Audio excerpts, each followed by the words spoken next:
வணக்கம். Welcome to கதை திரட்டு audio books. இந்த வீடியோவில் நம்ம என்ன கதை கேட்க போகிறோம்னா, நிலா பெண்ணே கதையின் 10வது பகுதி. நம்ம சேனலை இதுவரைக்கும் சப்ஸ்கிரைப் பண்ணாதவங்க சப்ஸ்கிரைப் பண்ணுங்க. பக்கத்தில் இருக்கிற பெல் ஐகானை கிளிக் பண்ணி ஆன்கிற ஆப்ஷனை ப்ரெஸ் பண்ணுங்க. ஸோ தட் நான் போடுற கதைகளை உடனுக்குடனே நீங்கள் கேட்கலாம். வாங்க கதைக்குள்ளே போகலாம். லத்திகா குங்குமச்சிமிழை கொண்டு வந்து நீட்ட அவருக்கு சுய நினைவு இருந்து பார்க்கும் போதே மலருக்கு பொட்டு வச்சு அவர் காலில் விழுந்த ஆசீர்வாதம் வாங்கிக்க விசாகா, சுசீலா சொல்லவும் உமையாளின் முகத்தை ஏறிட்டான். அவர் தலையசைத்து செய் என்பது போல் தலையாட்ட அத்தனை உணர்வுகளையும் அடக்கி கொண்டு குங்குமத்தை வெள்ளி மலரின் நெற்றியில் வைத்தான். சரியாக அதே நேரம் கதவு திறந்து கொண்டு ஆதவி அறை வாசலில் நின்றாள். மணி சரியாக 12. ஒரு நொடி கூட தேவைப்படவில்லை நடப்பதை யூகிக்க. அவள் முகத்தையே விசாகன் பார்த்தான். அவளும் இமைக்காமல் அவனையே பார்த்தாள். ஒரு நிமிடம்தான். கதவை மூடிவிட்டு திரும்பி நடந்தாள். அதற்குள் ஐசியூவிற்கு இடமாற்ற ஊழியர்கள் பரபரப்பாய் உள்ளே நுழைய அவசரத்தில் இருவரையும் தயாபரன் காலை தொட்டு வணங்க சொல்லி ஆசீர்வாதம் வாங்க வைத்தார் சுசீலா. செழியன்தான் ஆதவியை தேடிக்கொண்டு ஓடி வந்தான். அவள் கார் வளாகத்தில் இருந்து வெளியேறி கொண்டிருந்தது.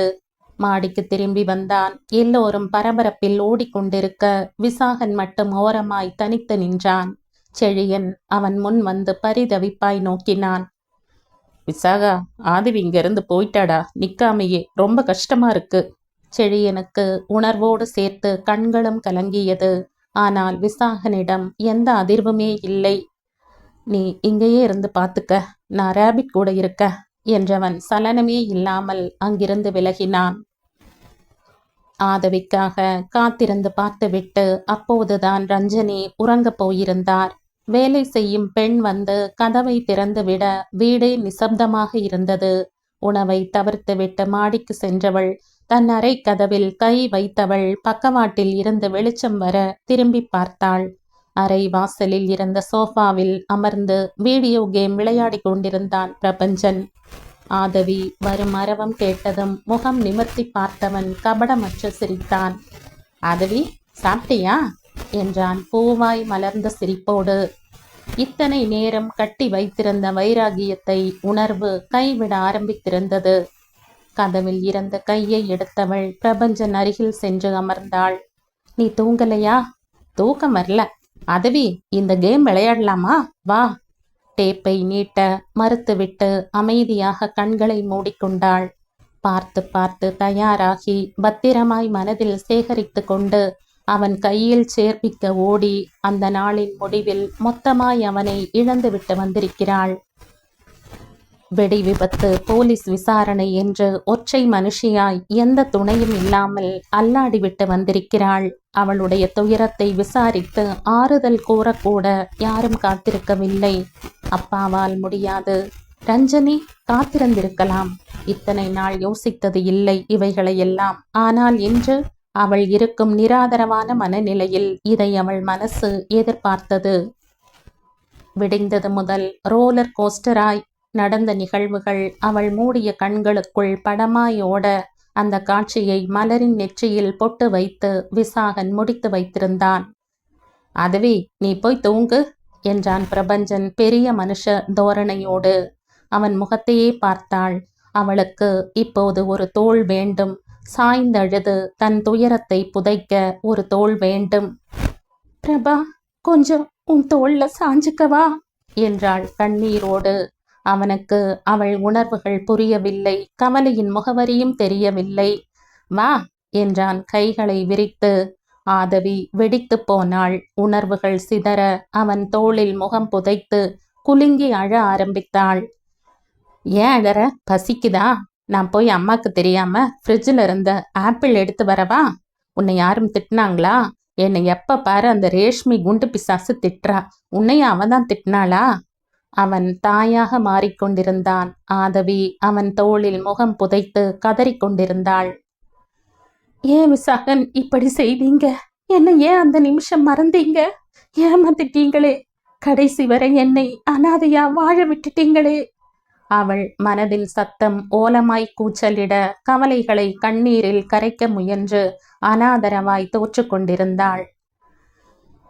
தேரோடும் வாழ்வில் என்று ஓடோடி வந்த என்னை போராட வைத்தானடி, கண்ணில் நீரோட விட்டானடி.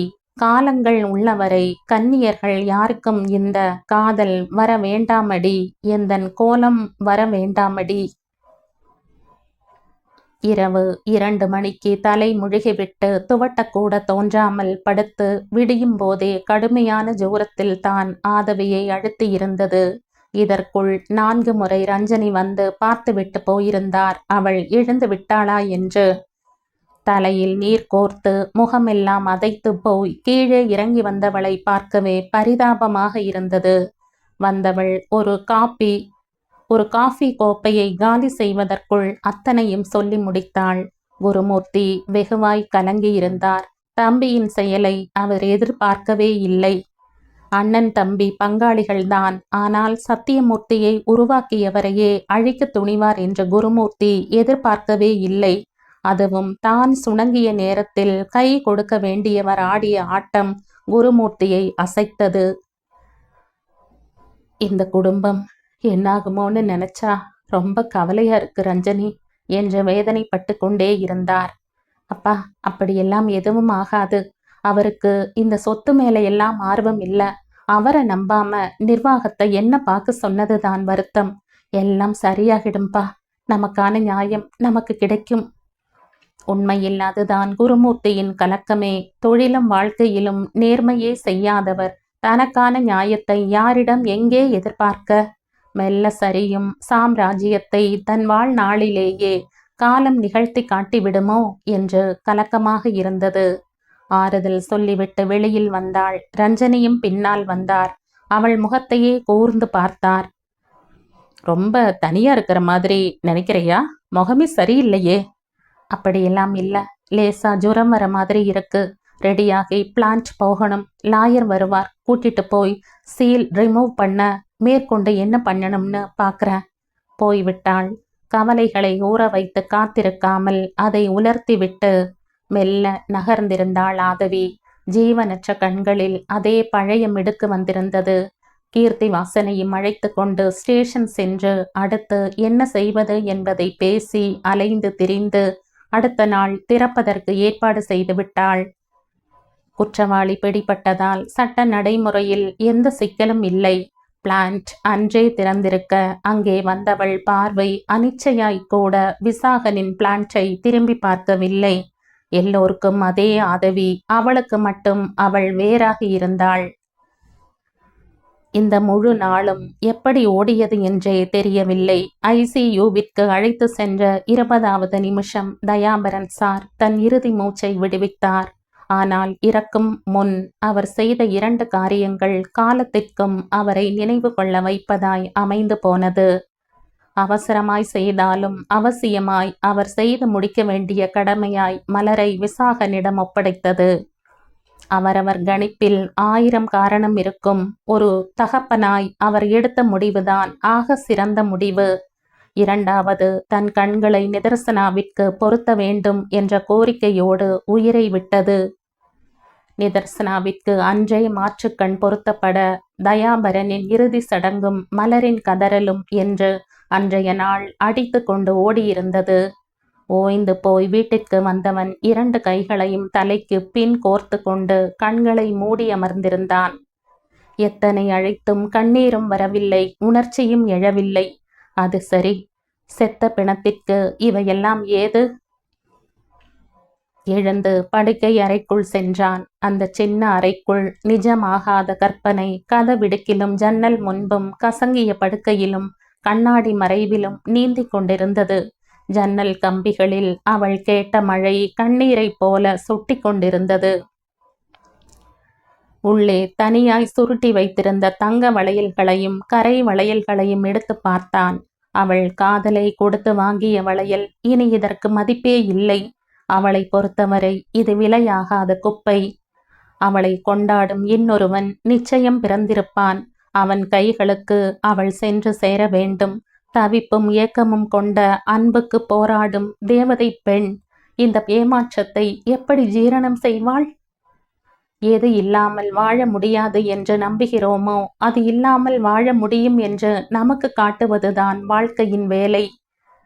ஷவரை திருகி கீழே நின்று தன்னை தானே குளுமைப்படுத்திவிட்டு வெளியே வந்தவன் உடை மாற்றிக்கொண்டு மருத்துவமனைக்கு வந்து சேர மலரை அழைத்து கொண்டு உமையாள் தயாபரன் வீட்டிற்கு சென்றிருந்தார். முறைப்படி தாலி கட்டி ரிசப்ஷனை முடித்துவிட வேண்டும். கல்யாணத்துக்கு தோஷம் இல்லை. உமையாள், அந்த பொண்ணு தனியா அங்க இருக்க முடியாது. நீயும் எத்தனை நாள் துணைக்கு அங்க நிற்க முடியும்? அது இருக்கிற மனநிலைக்கு நம்ம வீட்டுக்கு வந்தாதான் எல்லாம் மாறும். தேங்காய் உடைக்க கூடாது, கற்பூரம் ஏத்தக்கூடாது, மற்றபடி எதுவும் தடை இல்லை. நம்ம மண்டபத்திலேயே கல்யாணத்தை வச்சுட்டு நைட் ரிசப்ஷன் வச்சுக்கலாம். சுசீலா சொல்லவும் எல்லோரும் பேசி 15 நாளில் திருமணம் என்று தேதி குறித்திருந்தார்கள். நிதர்சனாவின் ஆபரேஷனும் முடிந்த நிலையில் கட்டு பிரிக்கவும் நாள் பிடிக்கும் என்பதால் இந்த இடைவெளி சரி என்று தோன்றியது. இன்னும் மலர் அந்த அதிர்வில் இருந்து வெளியே வரவில்லை, வரவும் முடியாது. அவர் அப்படிப்பட்ட தகப்பன் அல்லவே. அவர் கடைசி ஆசையை நிறைவேற்றும் கடமை மலருக்கும் இருந்தது. அதே நேரம் தன்னுடைய பாரத்தை அப்பா விசாகன் தலையில் கட்டிவிட்டு போய்விட்டாரோ என்று கலக்கமாகவும் இருந்தது. எல்லாம் முடிந்த ஒரு நாளில் விசாகனை அலைபேசியில் அழைத்தாள். அப்போது பிளான்ட்டில் தான் இருந்தான். சொல்லு மலர். அந்த குரலில் எந்த பேதமும் இல்லை. அவளை அவனால் வெறுக்கவும் முடியாது. அப்படி செய்பவனும் அவன் அல்ல. ஃப்ரீயா இருக்கீங்களா? கொஞ்சம் பேசணும். என்ன மரியாதையெல்லாம் பலமா இருக்கு? எப்பவும் போல கூப்பிடு என்றான் தலை கோதிக்கொண்டே. அப்படியே கூப்பிட வரல என்றாள் முனகலாய். என்ன பேசணும்? இல்ல, அப்பா உயிர் பிரிகிற அவசரத்துல உங்களை நிர்பந்தம் பண்ணி என்ன ஒப்படைச்சிட்ட மாதிரி தோணுது. உங்களுக்கு இந்த கல்யாணத்துல சம்மதம் தானே? குரலில் தயக்கமும் பயமும் வெளிப்படையாய் தெரிந்தது. என் சம்மதம் இல்லாம இவ்வளவு ஏற்பாடுகள் நடக்காதுன்னு உனக்கு தெரியும்னு நம்புறேன். உன்னை காதலிச்சேன்னு பொய்யெல்லாம் சொல்ல மாட்டேன். உன்னை என் வாழ்க்கையில அடுத்த நிலைக்கு கொண்டு வந்து சேர்த்தது நமக்கு மேலுள்ள சக்தி. வேற ஒன்றும் சொல்றதுக்கு இல்ல என்று முடித்தான். அவளுக்கு மெல்லிய தெளிவு வந்திருந்தது. தீம் பார்க் இன்னும் பார்வையாளர்களுக்கு திறக்கப்படவில்லை. அலுவலகம் மட்டும் திறக்கப்பட்டிருந்தது. அவனையும் அறியாமல் திரும்பி பார்த்தான். ஜன்னல் அடைக்கப்பட்டு உள்ளே வெளிச்சம் கூட வந்து விழாத வண்ணம் திரை சீலையால் மூடப்பட்டிருந்தது.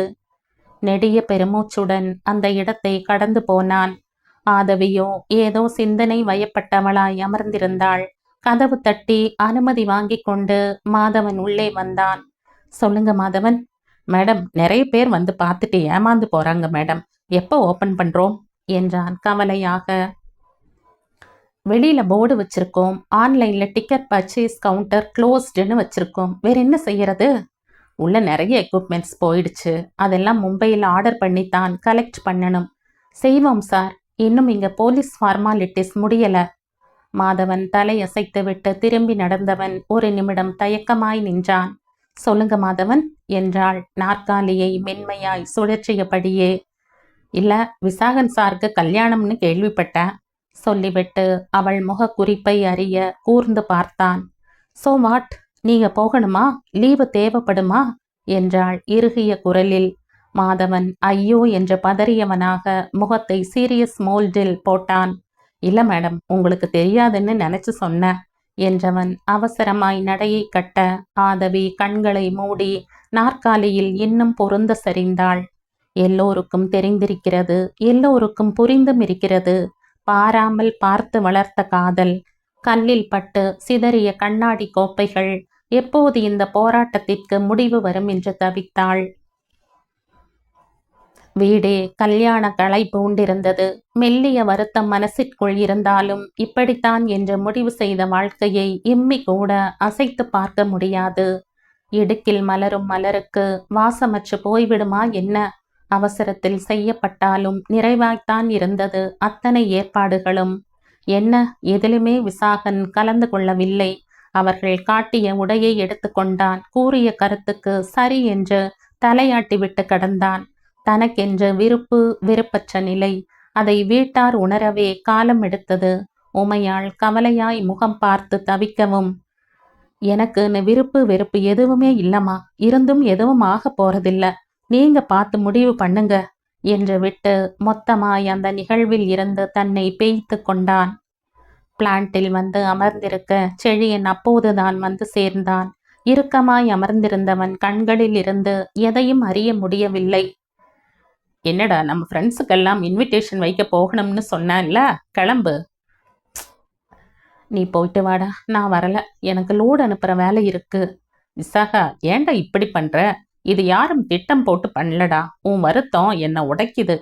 விசாகன் எந்த பதிலும் பேசாமல் அமைதியாகவே அமர்ந்திருந்தான். அந்த அழுத்தம்தான் செழியனை பயமுறுத்தியது. நான் ஆதவிக்கு இன்விடேஷன் கொடுத்துட்டு வந்துடுறேன். அப்பா மறக்காம கொடுக்க சொல்லி இருக்கார். அதற்கு எந்த பதிலும் இல்லை. பெருமூச்சோடு தலை அசைத்து கொண்டு வெளியில் வந்தான். அலுவலக அறை மட்டும் திறந்திருந்தது. தீம் பார்க்குக்கு உள் செல்லும் வழி தடுப்பு வைத்து தடுக்கப்பட்டிருக்க கண்ணுக்கு எட்டிய தூரம் வரைக்கும் ஆட்களே இல்லை. அங்கே கிடந்த ஒரு மர பெஞ்சில் ஆதவி மட்டும் இரு பக்கமும் கைகளை ஊன்றி அமர்ந்திருந்தாள். ஆதவி, அழைப்பிற்கு திரும்பி பார்த்தவள் கண்களில் இயல்பான எந்த உணர்ச்சியும் இல்லை.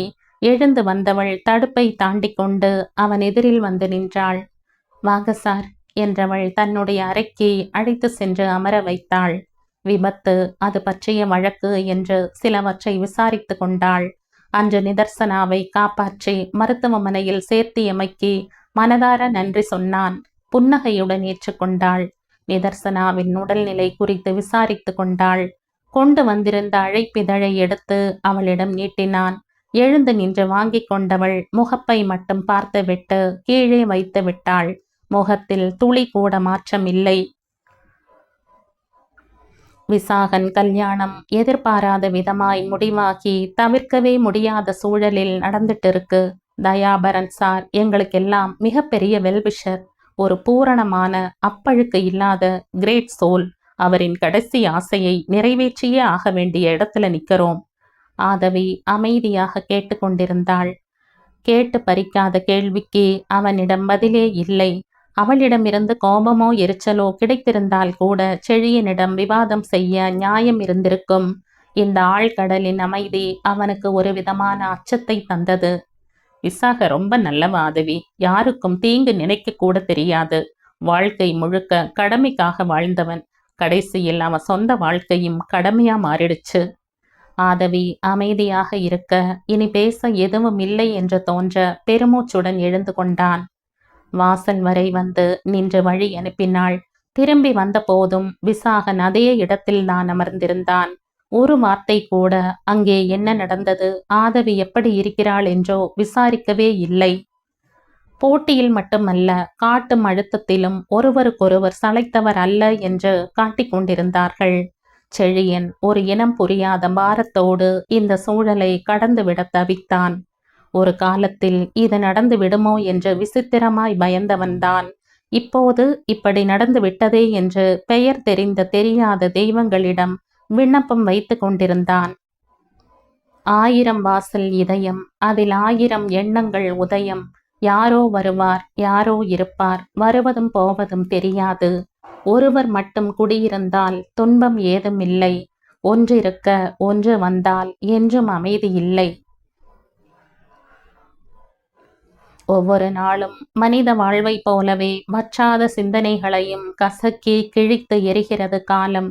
எப்போதும் சின்ன துணுக்குகளாய் வாழ்பவர்களுக்கு பெரிதாய் கடந்த கால சந்தோஷமும் எதிர்காலம் பற்றிய அபிப்பிராயமும் இருக்காது. அன்றைக்குள் முந்தைய நாளையும் பிந்தைய நாளையும் போட்டு பிசையாமல் அந்த நாளை அந்த நாளாகவே கடப்பது ஞானிகளின் தீர்க்கம்.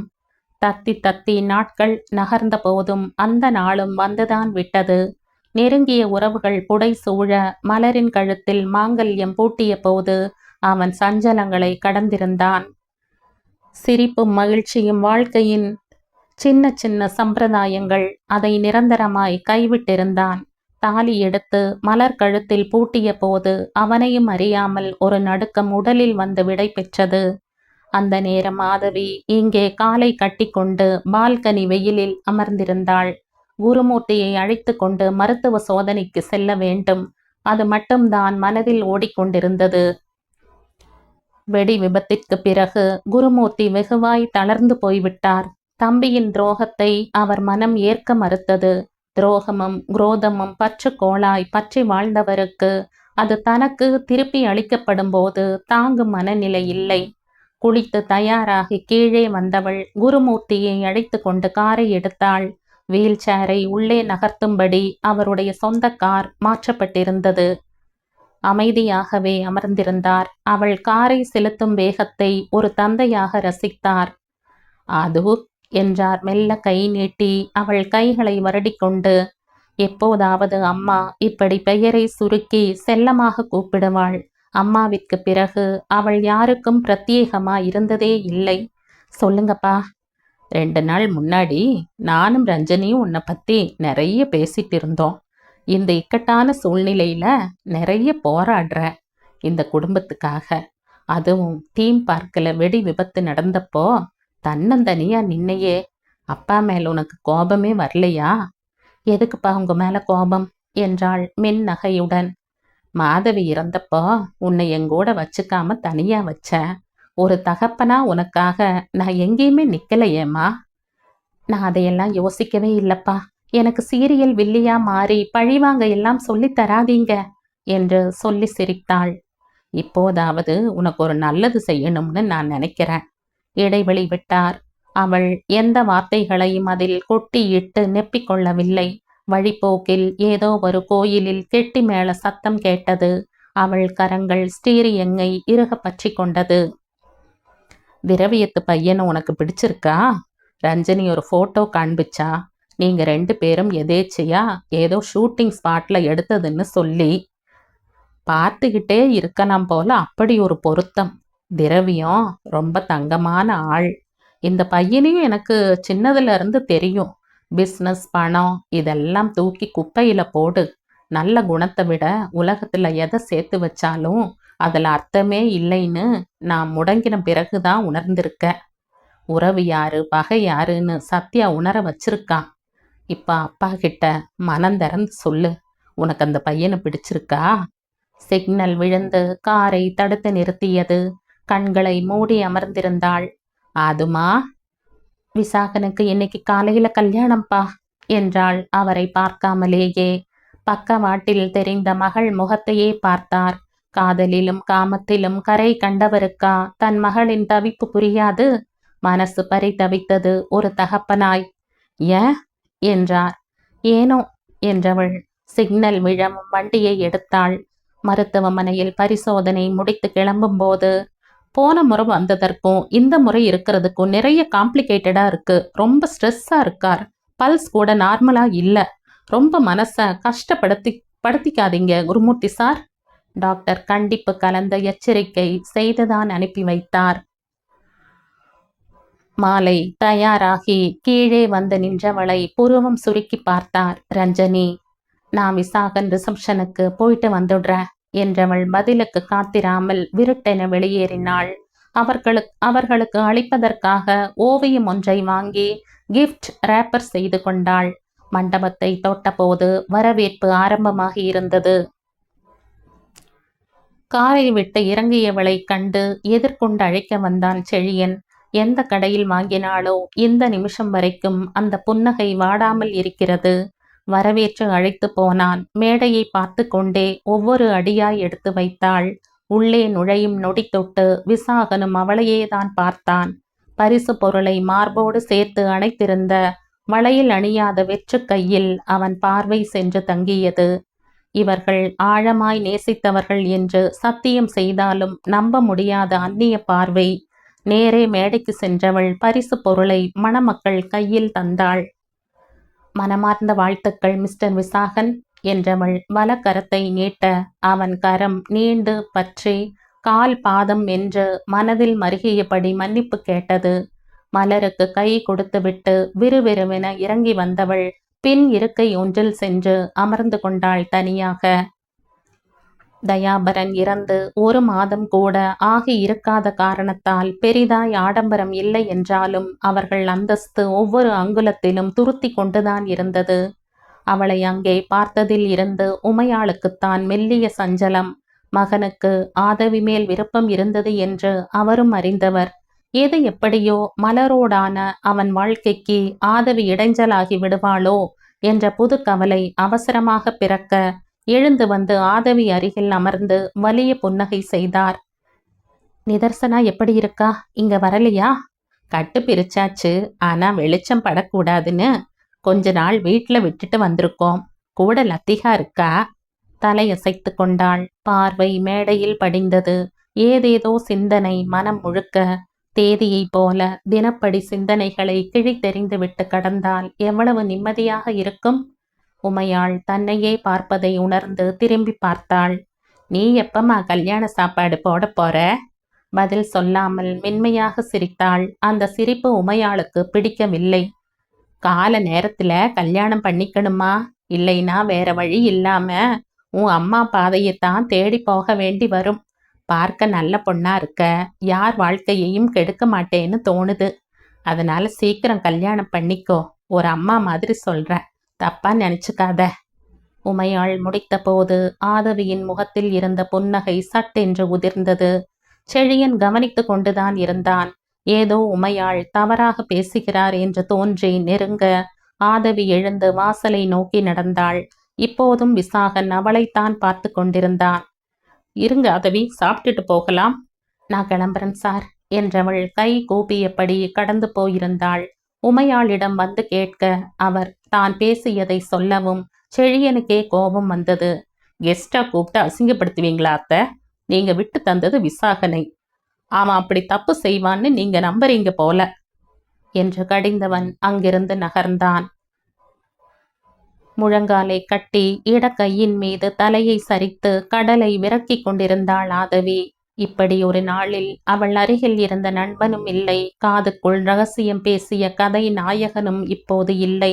அன்று போல் கடலும் அவளும் மட்டும் தனியாக. சொல்லி அடித்தாலும் சொல்லாமல் அடித்தாலும் வலிக்கத்தான் செய்கிறது. எல்லாவற்றையும் விட மகன் வாழ்க்கையில் தான் வந்துவிட போகிறோம் என்று உமையாள் காட்டிய பயம்தான் ஆதவியை நொறுக்கியிருந்தது.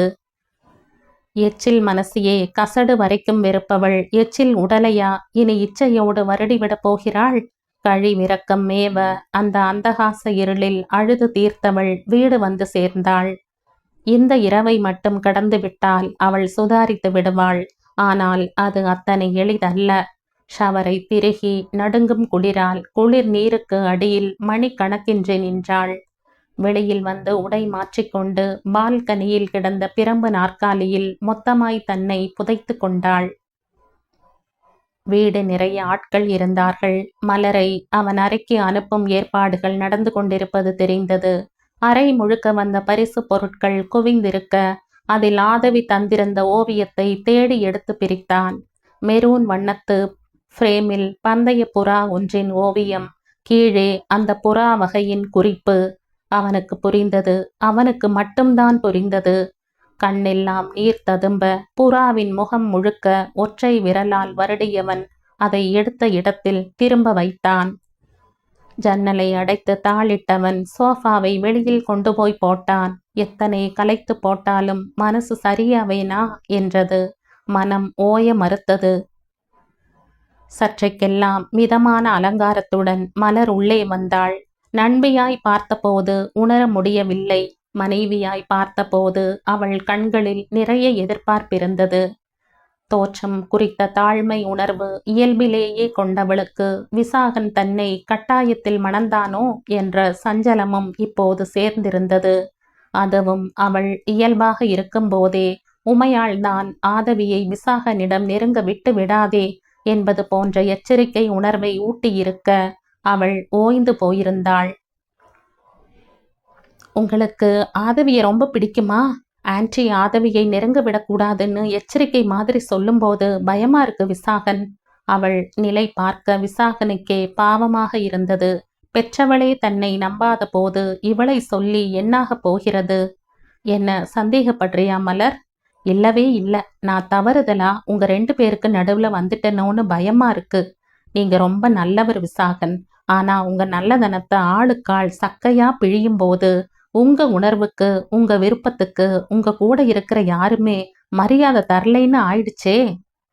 கடைசியில் இவளுக்காவது தன்னை புரிந்ததே என்று சிரிப்பதா, இல்லை இவளுக்கும் கூட தன் மனைவியான பிறகுதான் ஞானம் வந்திருக்கிறது என்று அழுவதா? எதுவானாலும் இனி அவனின் அத்தனை உணர்வுக்கும் சொந்தக்காரி அவள் மட்டும்தான். நீ எந்த தப்பும் செய்யல, நீ மட்டுமில்ல, யாரும் செய்யல. முதல்ல இந்த குற்ற உணர்வை விடு. ஆதவி என்று ஆரம்பித்தவள் அடுத்த வார்த்தை பேச முடியாமல் தவித்தாள். ஆதவி நமக்கு நடுவுல மட்டும் இல்ல, யாருடைய வாழ்க்கைக்கும் நடுவுல வரமாட்டாள். ஏன்னா அவ பெண் இல்லை, என்னை மாதிரியே இன்னொரு பந்தய புறா. புரியலையா? பந்தயத்துக்காக மட்டுமே வளர்க்கப்பட்டு யாருடைய வெற்றிக்காகவோ வானத்துல கரணம் அடிச்சு வித்தைகள் செய்து பல்லாயிரம் மைல்கள் பயணம் செய்ய மட்டுமே பழக்கப்படுத்தி வளர்க்கப்பட்ட பந்தய புறா. எல்லா பறவைகளுக்கும் இயல்பா கிடைக்கிற வானம் எங்களுக்கு மட்டும் யுத்தகலம். எனக்கு நீ மட்டும் தான்னு எப்படி நிரூபிக்க? இப்படியா என்றவன் அவளை இறுகத் தழுவி இதழ் தேடி தன் பிரம்மச்சரியத்தை விடுவிக்கும் கன்னி முத்தத்தை விதைத்தபடி அறையையும் தன் மனதையும் ஒரு சேர இருளாக்கினான். விடியும் போது வானமும் அவள் மனசும் நிர்மலமாகி இருந்தது. தூக்கி சுமப்பதை விட விட்டு விடுதலையாகி நகர்வது எளிமையாக தோன்றியது. குளித்து முடித்து கீழே வந்தாள். குருமூர்த்தி ஹாலில் அமர்ந்திருந்தார். மொத்தமாய் செய்யும் பாவத்தின் கணக்கை மொத்தமாய் இறைவன் தீர்ப்பதில்லை. சிறுக சிறுக விஷம் போல உடலுக்குள் கலக்க விடுகிறான். அதுதான் மனிதனை செயல்பட விடாமல் குலை அறுக்கிறது. ஃப்ரீயா இருங்கப்பா, சரியாகி வந்து பிஸ்னஸ்ல எல்லாருக்கும் டஃப் கொடுக்க வேண்டாமா? மகள் கேட்டபோது சிரித்தார். எங்கம்மா கிளம்பிட்ட? ஆபீஸ்கா? தீம் பார்க்குக்கு சில எக்யூப்மெண்ட்ஸ் சொல்லி இருந்தோம் இல்லையா, அதுக்கு மாடல் அனுப்புறதா சொல்லியிருக்காங்க. வீடியோ கான்ஃபரன்ஸ் தான் என்றவள் விடை பெற்று கொண்டு கிளம்பினாள். அலைபேசி சிடுங்க பார்த்தவள் முகம் முழுக்க சிரிப்பு விரிந்தது. ப்ளூடூத்தில் ஆன் செய்ய 3 நிமிடங்களுக்கு மேல் திட்டி ஓய்ந்த பிறகுதான் எப்படி இருக்க என்று கேட்டான் விமல். ஏண்டா திட்டுற? நான் ரொம்ப பாவம்டா. அழறதுக்கு ஒரு நண்பன் கூட இல்லாம உன்னை தேடி வந்தா நீயும் திட்டினா எங்கடா போவேன்னா? அழுவது போல் குரலை மாற்ற விமல் மறுமுனையில் கோபம் குறையாமல் நின்றான். யாருக்கு என்ன அவசியமோ உனக்கு ஒரு உன்னதமான உறவு தேவை, தவற விட்டுட்டியே ஆதவி.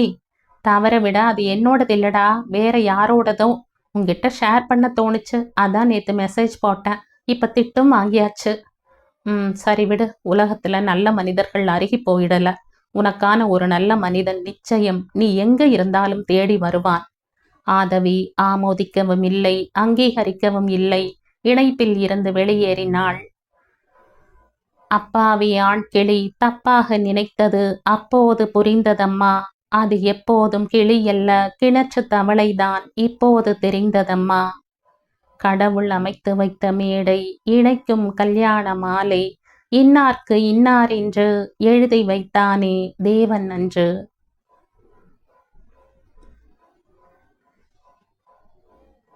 இந்த கதையின் தொடர்ச்சியை அடுத்த பதிவில் கேட்கலாம். நன்றி.